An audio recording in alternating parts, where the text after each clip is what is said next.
Hey you guys, good morning. It is a beautiful Tuesday morning. We got about 4-ish inches of snow last night, and so I'll be running in that today. My yak tracks are on, and I'm ready to go. It's a nice 30 degrees right now. It actually feels really warm, especially compared to the weather that we've been having, which was 0 and colder. So 30 degrees seems like a heat wave. And that's really it. That's really it, you guys. So I'm going to hit up 4 miles. My kids have given me another little something. But I think that if anything is like in the neck or above, go for a run. You're fine. If it's like a belly ache or I don't know, pulled muscle or something, or I don't know, appendicitis, don't run. But if it's in your neck and above, you go for it. So that's what I'm going to do today. I'm going to go for it. 4 miles. It's probably pretty slick out there on the roads. So as I said, I got the yak tracks, and that's it. I have work to do, and then I keep getting some questions about what kind of watch I wear. So I'll probably go through some functionality for you. I did have a different version of Garmin a few years ago, and maybe a year and a half ago. And so I can at least compare and contrast to that and give just a little bit of info on the differences and what I like and what I don't like. Is there anything that I don't like? Let's find out. And that's really it. So I'll see you guys after the run. Actually, one more thing. Before I start running, I always do a pre-run warm-up. And it's just a series of dynamic exercises that kind of get the blood moving and get the muscles fired before I hit the road. And I didn't used to do these, but I've got injured enough to where I truly believe in the power of a good dynamic warm-up. And so I do it every time, no matter the distance, whether I'm going 1 mile or 13. Here are the dynamic warm-ups that I go through. So, leg swings. Do 10 of these babies per leg.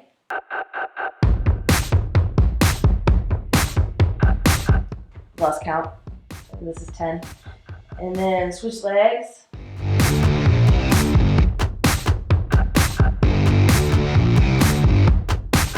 So that was forward and back. And now I do from side to side, more of a horizontal swing. So I'll do those right now. 10 of those.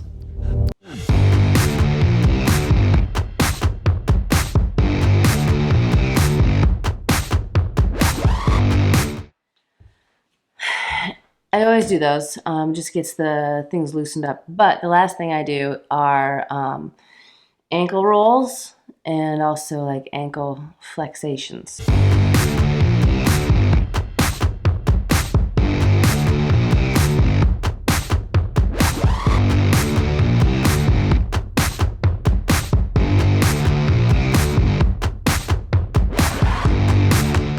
That's it, quick and easy, and then I'm out the door. So now I'm out the door. All right, let's do it. I'll see you guys soon.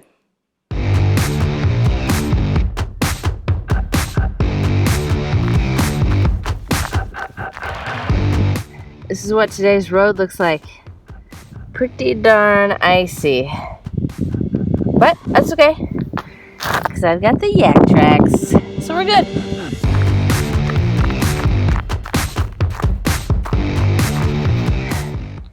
Hey y'all, I'm back, and that was actually kind of a difficult run. The road was super slick, and the wind was fierce. Luckily, it was a headwind on the way out and not the way back, so it didn't feel as difficult coming home. But my goodness, I felt like the gusts were probably 20 mile an hour. It was rough. But fantastic. I truly mean that. I truly mean that. Every single run that I've ever gone on in my entire life, no matter how difficult it may seem at the time, is always so good. And I'm so thankful that I am able to do it and was able to get out of the house to do it and have a body that's capable of doing it. I'm so thankful. So yeah, now it's time to stretch. So I'll show you kind of my routine of what I do and to keep myself self-limber and hopefully injury-free. So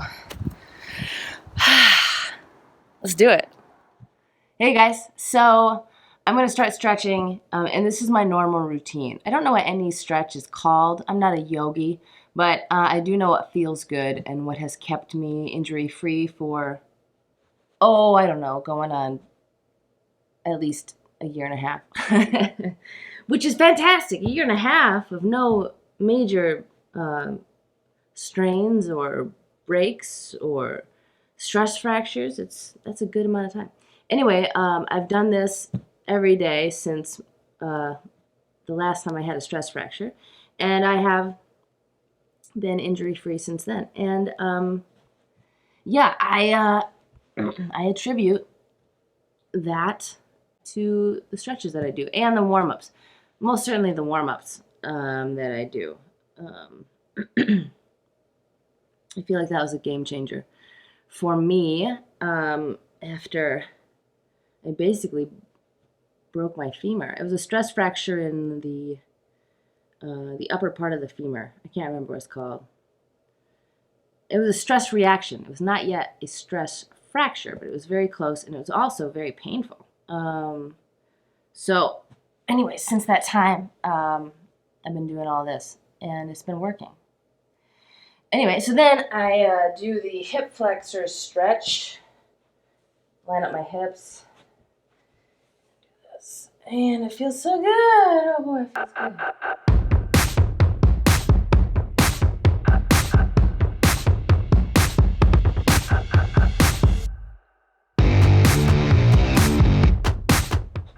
So then I do a little bit of a stretch like a cat. And then I throw a leg over and try to just like stretch out my back, maybe give it a little crack. If it cracks, it's fine. If it doesn't, good.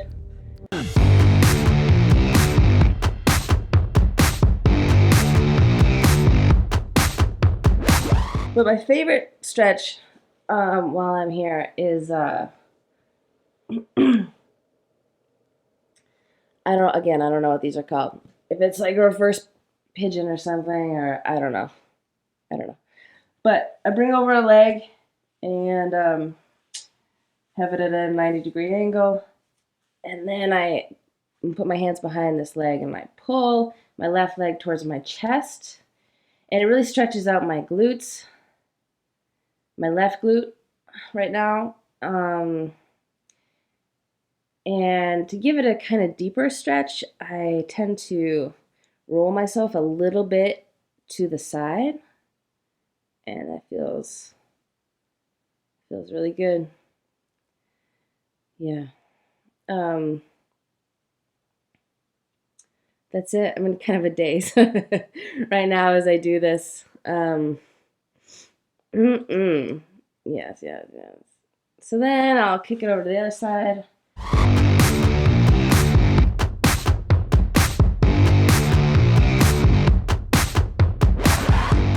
And then the last thing I tend to do is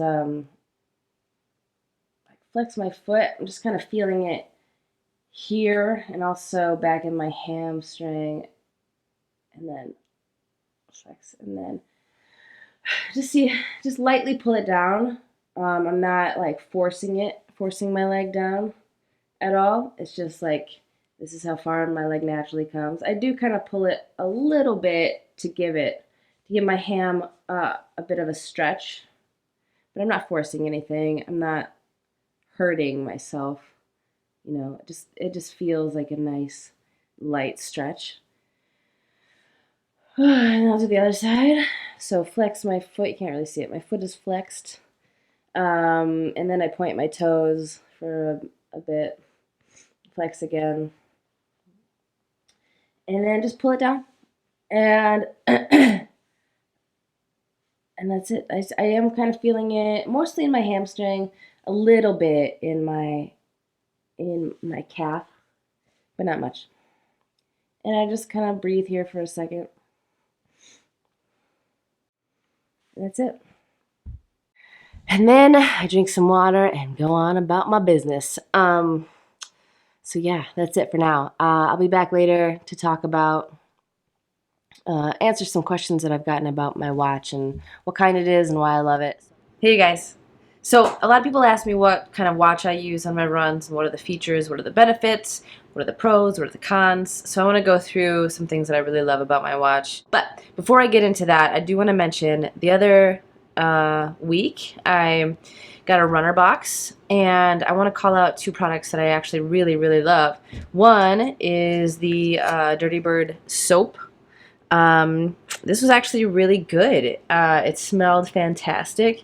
It felt really good. And I don't know about it being caffeinated and making my skin feel caffeinated. That's crazy. But the way that it smelled and the way that it felt was awesome. And the kids actually really like it. My son, my 2-year-old son, likes to scrub it on his knees in the bathtub.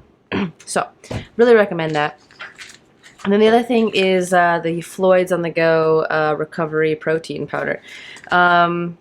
I actually just had half a packet after one of my long runs last week just to see how it tasted. Give it a try, and it was wonderful. It tasted really good. It was a good amount of protein right away after a run, and I recommend it just based on taste and just a quick protein grab. So two things that I really liked. I tried the vanilla flavor, and I didn't like that as much. It to me it tasted a bit like grass, but the chocolate flavor is tremendous. So I recommend those two things. So now I think I'm going to get into my watch. This is a Garmin Forerunner 645. There's a version that has a music player on it. This is not that watch. This does not have a music player. But because I don't listen to music on my run, so I didn't want to spend that extra money on that feature that I don't need. It has a heart rate monitor built in to the back and a ton of features. This is the main screen. Scroll down, that's how many. The bottom number is my goal, my step goal, and the top number is the steps that I've taken today. So I've beat my goal by about 90 steps, it looks like. This is my heart rate monitor. Last 4 hours shows that my resting heart rate while I've been working has been 63, and then my highest over the past 4 hours was right before I took off my watch. That was 115 BPM. Fitness status. So this is like if my runs have been productive or unproductive, or if I'm maintaining my fitness. I don't know, there's a few different training stati, and currently I'm in maintaining mode. Today's run was super slow, but it was icy out, and that's okay. And according to the weather, there was a 21 mile an hour wind today. Holy smokes. So I'm fine. 9:30, it's not a contest. It's fine. The last time I biked was a long time ago. It feels like. And it was a 7.61 mile bike ride. And that's the calories that I burned today. What's in the red are active calories, and what's in the blue is calories that I've burned while sitting and working. And this is where you'd see any text messages or phone calls, voicemails that you would get. And there's a compass. And you can actually modify your watch so that you see more screens or different screens than what I'm seeing. I don't tend to want to look at any other screens than the ones that I have here. But there's a lot of modifications that you can do on this, or customizations rather, that you can do on this. So the three screens that I have in terms of fitness options are run, bike, and yoga. And you can add a lot more. There's indoor track, bike, indoor pool, strength, floor climb, walk, ski, snowboard, cross-country ski, stand-up paddleboard, rowing indoors, cardio, elliptical, stair stepper, trail run, treadmill. I did add this one, move wood, so that when I'm moving wood, I can just see how many calories I'm burning and how much I'm moving. So, but the only ones I really care about are running, biking, and yoga. So there's that. The final bit is this part. This is if I've fallen. I've fallen down and I can't get up, and I can hit this button and it will alert the contacts that I've chosen to be alerted in such an instance. Sync, do not disturb, as if I don't want to see any text messages or whatever on my watch. This is nice only when I have been around the kids, though. The kids like to poke and prod at my watch. You can pay with your watch. I haven't set it up, so I don't actually know how it works, but it does seem like a cool feature. Stopwatch, timer, find my phone. I have used this feature quite a bit, actually. I'm right next to my phone, but you'll see a screen, and if I were to pull away, the green would go away, and it's basically like telling you if you're hot or cold. And the more green you see, the closer you are to your finding your phone. Power off. It is a good a good idea to power off and power back on your watch every now and then, probably as much as you do your phone, actually. You know, if you're if you just feel like your watch isn't acting right, just power it off, power back on. So the last thing I want to show you is diving into my last run. So it's today's activity. We click into it and we can see the details. So 38 minutes, 4.04 miles, 929 calories burned. I like to look at the cadence. So 176. I like to keep it around 178, but it was a pretty dicey run out there because of the ice and stuff. And ascent, descent. And then I also, you can see a map of where you ran to, what your course looked like. Training effect, so highly improving lactate threshold and minor anaerobic benefit. And it kind of gives you a glimpse at that training effect. And let's see here, get out of that. Time in zone. So I did spend most of my time running in that heart rate zone 4, with a little bit of time in zone 5. Elevation plots, we kind of looked at that. It's not too hilly. There's a nice hill up front, but not that bad. And that's it. And I can delete it if I want to, but I don't. So that's it. It's a good amount of details that I like to view, and I've never wanted anything more than that. So that's it. Those are the main features, at least the ones that I use regularly. I used to have a Garmin Forerunner 230, and it really did everything that I wanted it to do, but it didn't have a heart rate monitor on it.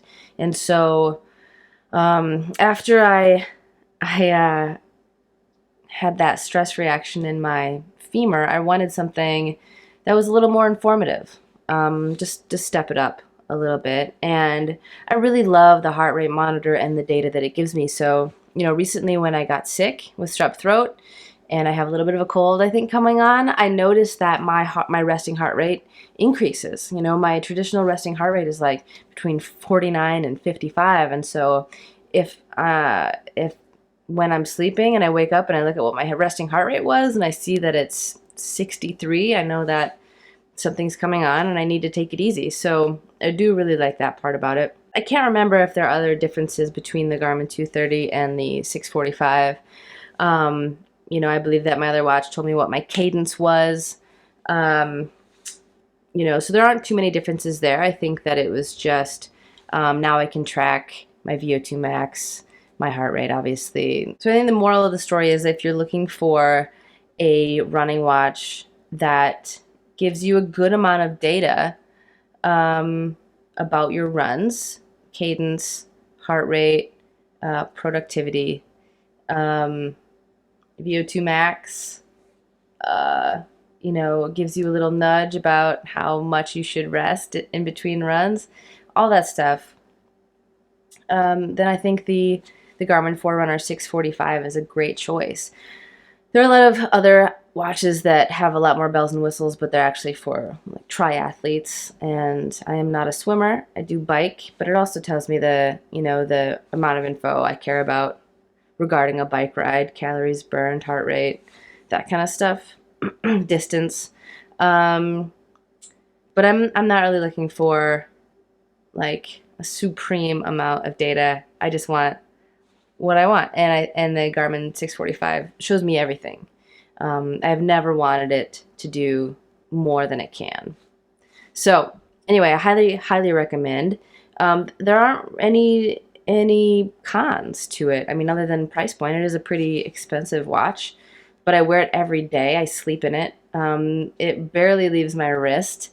Um, it does need to be charged about once a week, but that's running 4 days a week in it.